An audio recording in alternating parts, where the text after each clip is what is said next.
आइए बच्चों, अब हम लोग इसका 2.3 न्यूमेरिकल देखते हैं। तो आप लोग अपने बुक में देखिएगा 2.3। मैं इस क्वेश्चन को पढ़ रहा हूँ, उसके बाद आपको यहाँ पे सॉल्व को समझाया जाएगा। ऊष्मा परागमन में ऊर्जा का मात्रक कैलोरी है और यह लगभग 4.2 जूल के बराबर है। यानी आपको दिया गया है एक कैलोरी का मान जो दिया गया है वह 4.2 जूल के बराबर है, जहाँ 1 जूल बराबर 1 kg metre square second minus 2। मान लीजिए कि हम मात्रकों की कोई ऐसी प्रणाली उपयोग करते हैं जिससे द्रव्यमान का मात्रक अल्फा केजी के बराबर है, लंबाई का मात्रक बीटा मीटर के बराबर है तथा समय का मात्रक गामा सेकंड के बराबर है। यह प्रदर्शित कीजिए कि नए मात्रकों के पदों में कैलोरी का परिमाण 4.2 alpha two the power -1, beta two the power -2 तथा गामा स्क्वायर है। यानी आपको दिया गया है कि ऊष्मा यानी ऊर्जा के रूप में दिया गया है, यानी ऊर्जा के रूप में दिया गया है। और ये क्या कर रहा है, बाद में जो एक नई पद्धति में बोल रहा है, यदि हम द्रव्यमान को अल्फा किलोग्राम में, लंबाई को बीटा मीटर में तथा इसके समय को गामा सेकेंड में करते हैं तो बताइए या सिद्ध कीजिए कि उसका जो वैल्यू है वह 4.2 alpha two power -1, beta two power -2 और गामा स्क्वायर के पदों में है, या इतने के रूप में वह आता है। तो उसके लिए हम क्या करेंगे कि आइए हम लोग इसको अच्छे से समझते हैं। बच्चों, सबसे पहले मैं आपको बताया था पढ़ाते समय भी कि जो भौतिक राशि दी जाती है सबसे पहले उसका डायमेंशनल फार्मूला को लिखते हैं। यानी सबसे पहले हम ऊर्जा का डायमेंशनल फार्मूले को लिखेंगे। तो देखिए, ऊर्जा का यूनिट होता है m/2 तो यहाँ पे हम सूत्र पढ़ चुके हैं N1U1 बराबर N2U2। यहाँ पे जो U1 और U2 का रूप हमने बताया था आपको, वीडियो में पढ़ाया भी था हम आपको। यहाँ हम इसको लिख सकते हैं N2 बराबर M1 M2 to the power A, L1 L2 to the power B and T1 T2 to the power C। Equation number 1 ये हो गया लेंथ, मास और टाइम के रूप में इसका डायमेंशनल फार्मूला। यहाँ देखिए जो ABC है वह विमाएँ हैं। क्या है वो? विमाएँ। जैसे जो घातें आएंगी वह ABC के रूप में होती हैं। जैसे मान लीजिए यहाँ पे जो m की पावर है कितनी है? 1, तो यहाँ पे A की वैल्यू क्या आ जाएगी? 1। L की पावर कितनी है? 2, तो B की वैल्यू क्या आ जाएगी? 2 और C की जो वैल्यू कितनी हो जाएगी? -2 यहाँ पर हो जाएगी। आइए अब जो मान हमको दिया है पहले उसको लिखते हैं। तो यह सारी पद्धति में जो पहले दिया है N1 जो कितना दिया? 4.2 जूल। M1 दिया है 1 किलोग्राम और L1 1 मीटर और T1 कितना दिया है? 1 सेकेंड। और पुनः वो बाद में बोल रहा है कि जो नई पद्धति में बोल रहे हैं कि हमको M2 ज्ञात करना है। तो M2 अब यहाँ M1 का क्या आ जाएगा? M2 नई पद्धति में जो 1 किलोग्राम था वो क्या हो गया? अल्फा किलोग्राम दे रहा है। L1 कितना था? 1 मीटर। L2 क्या दिया है नई पद्धति में? बीटा मीटर और T2 गामा सेकेंड। मेरे प्यारे बच्चों, आप एक बार जो हम पढ़े हैं न्यूमेरिकल को आप भी उसको पढ़ करके समझिएगा कि क्या क्या वैल्यू दिया है, उससे आपको और भी अच्छे से समझ में आएगा। तो M1 L1 T1 M2 L2 T2 दे दिया, N1 दे दिया और N2 पूछ रहा है। तो हम लोग यहाँ देखिए डायरेक्ट फार्मूला को मैं यहाँ पे लिखा हूँ N2 बराबर M1 M1 upon M2 to the power A, L1 upon M2 to the power B and T1 upon T2 to the power C। तो आइए अब जो मान हमको मालूम हो गया उस मान को रखा जाए। N2 निकाला है, N1 4.2, M1 देखिए M1 कितना दिया? 1 किलोग्राम। 1 किलोग्राम हमने भर दिया, बटे क्या है? M2 क्या है? देखिए M2 आपको यहाँ पर दिया गया है अल्फा किलोग्राम। M2 वैल्यू क्या दे दिया है, अल्फा किलोग्राम। तो देखिए m1 ये हो गया, m2 हो गया, पावर कितनी इसकी है 1, तो 1 आप लिख भी सकते हैं या नहीं लिखेंगे तो भी पावर 1 ही है उसकी। अब देखिए L1 मान L2, तो ये L1 देखिए कितना दिया यहाँ पर 1 मीटर हमने भर दिया, L2 क्या दिया बीटा मीटर भर दिया, और कितने इसकी 2 कर दिया हमने। पुनः T1 अपान T2, T1 कितना दिया 1 सेकेंड, T2 कितना दिया गामा सेकेंड, इसकी पावर क्या है -2 हमने भर दिया। अब मेरे बच्चों ये किलोग्राम से किलोग्राम कैंसिल हो जाएगा, मीटर से मीटर कैंसिल हो जाएगा, और सेकेंड से सेकेंड कैंसिल हो जाएगा। तो क्या बचा देखिए 4.2, ये अल्फा जब ऊपर जाएगा तो -1 हो जाएगा।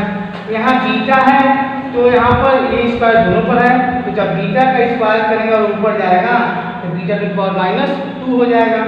गामा का देखिए यहाँ -2 यहाँ -2, तो ये -2 जब ऊपर जाएगा तो गामा का गामा का प्लस हो जाएगा, यानी गामा की पावर 2 हो जाएगा।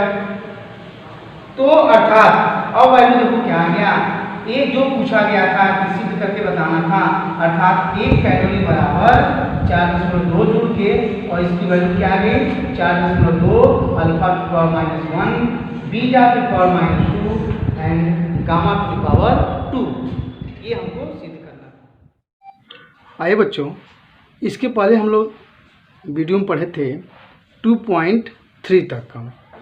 इस वीडियो में हम लोग पढ़ेंगे 2.4 से। तो जो 2.4 है वो आपका थियरी है, उससे संबंधित क्वेश्चन पूछा गया है। तो आइए उसको हम शॉर्ट में आपको समझा दे रहे हैं। देखिए 2.4 में क्या है प्रश्न। इस कथन की स्पष्ट व्याख्या कीजिए, तुलना के मानक का विशेष उल्लेख किए बिना किसी बीमीय राशि को बड़ा या छोटा कहना अर्थहीन है। यानी किसी का हम बिना तुलना के छोटा या बड़ा हम नहीं कह सकते हैं।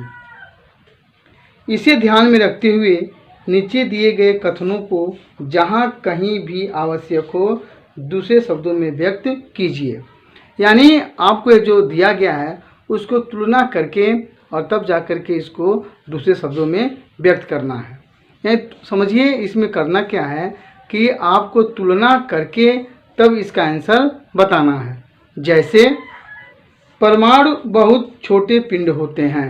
2.4 का जो ए है उसमें दिया है कि परमाणु बहुत छोटे पिंड होते हैं। तो आपको यहाँ दर्शाना है कि किसकी तुलना में परमाणु बहुत छोटे पिंड होते हैं। तो आप किसी को कंपेयर कर सकते हैं। आप दिखा सकते हैं कि सुई की नोक की तुलना में परमाणु जो होते हैं वो बहुत छोटे पिंड होते हैं। यह भी कह सकते हैं कि जो चीनी के दाने हैं उन दानों की अपेक्षा जो परमाणु होते हैं वो बहुत छोटे होते हैं। ऐसे हम तुलना करके इसका आंसर देंगे। फिर कह रहा है 20 का, जेट वायुयान अत्यधिक गति से चलता है। जेट वायुयान अत्यधिक तेज से गति करता है। जेट वायुयान अत्यधिक गति से चलता है। तो किसकी तुलना में? रेलगाड़ी की तुलना में आप कह सकते हैं कि रेलगाड़ी की तुलना में जेट वायुयान अत्यधिक गति से चलता है। मेरे ख्याल से आपके समझ में आ रहा है कि तुलना करके तब इसका जवाब देना है। फिर सी कह रहा है कि बृहस्पति का द्रव्यमान बहुत ही अधिक है। तो किसकी तुलना में अधिक है? तो हम कह सकते हैं कि पृथ्वी की तुलना में बृहस्पति का द्रव्यमान बहुत अधिक है। इसका जो डी है, इस कमरे के अंदर वायु में अणुओं की संख्या बहुत अधिक है। इस कमरे के अंदर वायु में अणुओं की संख्या बहुत अधिक है। तो यहाँ पे भी आप तुलना कर सकते हैं अवोगाद्रो संख्या से अधिक है। आपके दिमाग में ये है कि अवोगाद्रो संख्या क्या है। जैसे प्रश्न में क्या करा है, एक बार सुनिए।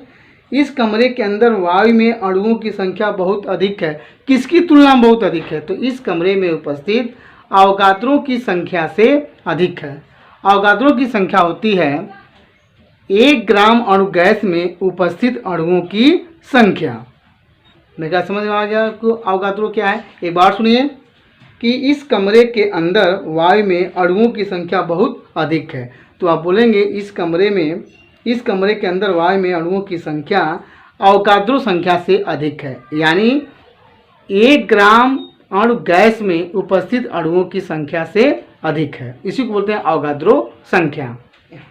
अब देखिए इसका जो ई है, इलेक्ट्रॉन प्रोटॉन से बहुत भारी होता है। इसमें तो स्पष्ट आपको कंपेयर करके बताया गया है कि इलेक्ट्रॉन क्या है, प्रोटॉन से बहुत भारी होता है, प्रोटॉन जो है इलेक्ट्रॉन से बहुत भारी होता है, कंपेयर करके और इसको बताना है।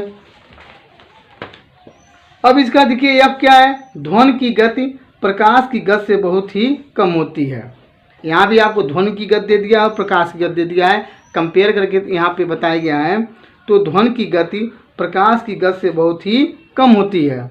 तो ये कथन जो है आपका सही है कि वास्तव में ध्वनि की जो गति होती है प्रकाश की गति से बहुत ही कम होती है, क्योंकि जो ध्वनि की चाल होती है वह 332 मीटर पर सेकेंड होती है, जबकि जो प्रकाश की चाल होती है वह 3 × 10⁸ मीटर पर सेकेंड होती है। एक बार सुनेंगे, इस कथन में कहा है कि ध्वनि की गति प्रकाश की गति से बहुत ही कम होती है।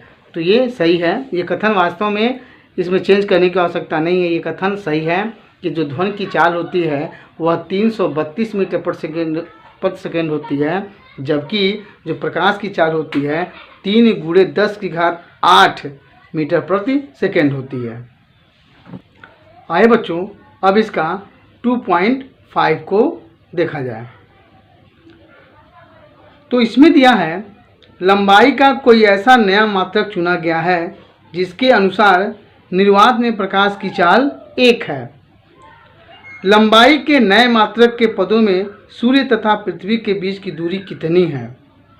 प्रकाश इस दूरी को तय करने में 8 मिनट और 20 सेकंड लगाता है। तो आइए हमको इसमें एक नया मात्रक के रूप में इसकी वैल्यू को बताना है। तो आइए इस सवाल को हम लोग समझते हैं। यहाँ प्रकाश की जो चाल है वह 1 दिया हुआ है। इसकी प्रकाश की जो चाल दिया है 1 दिया है, बल्कि लंबाई का मात्रक जो है वह नया मात्रक बताने के लिए बोल रहा है। इसमें सेकेंड समय के मात्रक को चेंज नहीं करना है। तो प्रकाश की जो चाल हो गई वह 1 मात्रक सेकेंड (10⁻⁻1), क्योंकि चाल का मात्रक क्या होता है, मीटर पर सेकेंड। तो हमको मीटर नहीं लिखना है, उसमें बस लिखना है इसका एक नया मात्रक। तो हमने क्या लिख दिया, इसको केवल मात्रक लिख दिया। आप यहाँ भी और भी अपना चेंज कर सकते हो, कुछ भी अल्फ़ाबेटिकल भी लिख सकते हो एक नए मात्रक के रूप में। तो 1 मात्रक सेकेंड (-1) हो गया। प्रकाश द्वारा लिया गया समय, और इसमें आपके बुक में न्यूमेरिकल में दिया हुआ है 8 मिनट 20 सेकेंड। तो जब चाल को सेकेंड में लिया गया है तो हमें ये जो समय प्रकाश द्वारा लिया गया है उसको हम चेंज करेंगे किस में, सेकेंड में। तो 8 मिनट यानी 8 × 60 हो जाएगा, प्लस 20, टोटल सेकेंड कितना हो गया 500। इसको सॉल्व करेंगे तो 500 सेकेंड, यानी हमको टाइम मिल गया और हमको क्या मिल गया, स्पीड भी मिल गया। तो अतः सूर्य तथा पृथ्वी के बीच की दूरी नए मात्रक के रूप में, सूर्य तथा पृथ्वी के बीच की दूरी होती है चाल × समय। चाल हम लोग कितना निकाले हैं, तो 1 मात्रक सेकेंड (10⁻⁻1). तो 1 मात्रक सेकेंड (10⁻⁻1) हो गया, इनटू समय कितना निकला है 500 सेकेंड। तो ये सेकेंड -1 है और ये सेकेंड है, तो ये कैंसिल हो जाएगा। देखिए ये सेकेंड -1 है और ये सेकेंड केवल है, तो ये कैंसिल हो जाएगा। तो क्या बचेगा, गुणा कर देंगे 500 का इसमें, तो 500 मात्रक, यानी ये जो है वह एक नया यूनिट है। आइए बच्चों, अब हम लोग देखते हैं 2.6 यानी 2.6 का न्यूमेरिकल। इसमें दिया हुआ है लंबाई मापने के लिए निम्नलिखित में से कौन सा सबसे परिशुद्ध यंत्र है। तो लंबाई मापने के लिए निम्नलिखित में से कौन सा सबसे परिशुद्ध यंत्र है। तो मेरे प्यारे बच्चों, आप ये जानकारी कर लीजिएगा कि सबसे परिशुद्ध यंत्र वही होता है जिसका अल्पतमांक सबसे न्यूनतम होता है, यानी जिस यंत्र का अल्पतमांक सबसे न्यूनतम होता है वह सबसे अधिक परिशुद्ध माना जाता है। तो इसमें आपको दिया है ABC करके। ए दिया है एक वर्नियर कैलिपर्स जिसके वर्नियर पैमाने पर 20 विभाजन है।